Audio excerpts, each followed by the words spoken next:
요즘 자주 들리는 보험 이야기 하나가 있습니다. 보험은 가입자를 보호하는 것이 아니라 가족을 보호한다는 말입니다. 그래서 기준은 소득원이 되고 가장이 가장 중요하며 배우자는 그 다음으로 고려하고 자녀는 실손보험 정도면 괜찮다는 설명입니다. 이 말은 논리적으로 들립니다. 소득이 멈추면 가계가 흔들릴 수 있으니까요. 그런데 이 설명을 그대로 받아들이기 전에 한 번쯤은 다시 생각해 볼 필요가 있습니다. 이 관점이 설득력 있는 이유는 보험을 소득 상실 대비로 볼 때 자연스럽기 때문입니다. 누가 돈을 벌고 있는가, 그 소득이 멈추면 어떤 변화가 생기는가, 이 질문만 보면 가장 중심 설계가 합리적으로 보입니다. 다만 여기서 한 가지 질문이 남습니다. 가정이 유지되기 위해 필요한 역할이 소득 하나로만 설명될 수 있을까요? 배우자가 아픈 상황을 한번 떠올려 보겠습니다. 배우자는 직접적인 소득을 벌지 않을 수도 있습니다. 하지만 아프게 되면 가정에서 맡아오던 역할은 그대로 멈춥니다. 아이를 돌보는 일, 집을 관리하는 일, 생활을 유지하는 일, 이 공백은 자연스럽게 사라지지 않습니다.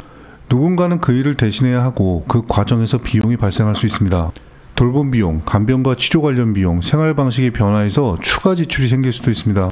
배우자의 역할은 소득으로 환산되지 않았을 뿐 가정 운영에서는 분명한 가치로 작동합니다.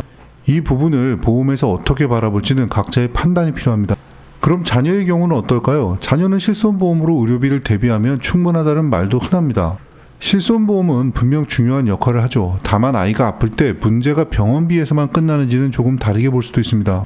병원 진료를 위해 시간이 필요해지고 부모의 일정이 조정될 수 있으며 경우에 따라 소득 활동에 영향이 생길 수도 있습니다. 이 과정은 가정마다 다르게 나타나고 모든 상황에 같이 적용되진 않습니다. 그래서 자녀 관련 보장도 한 문장으로 정리되기보다는 여러 상황을 떠올려 보는 것이 의미가 있을 수 있습니다. 이 이야기를 드리는 이유는 누가 더 중요하냐를 정리하려는 것이 아닙니다. 가장 중심 설계가 잘못되었다고 말하고 싶은 것도 아닙니다. 다만 보험을 한 가지 기준으로만 단순화하면 보이지 않는 부분이 생길 수 있다는 점입니다.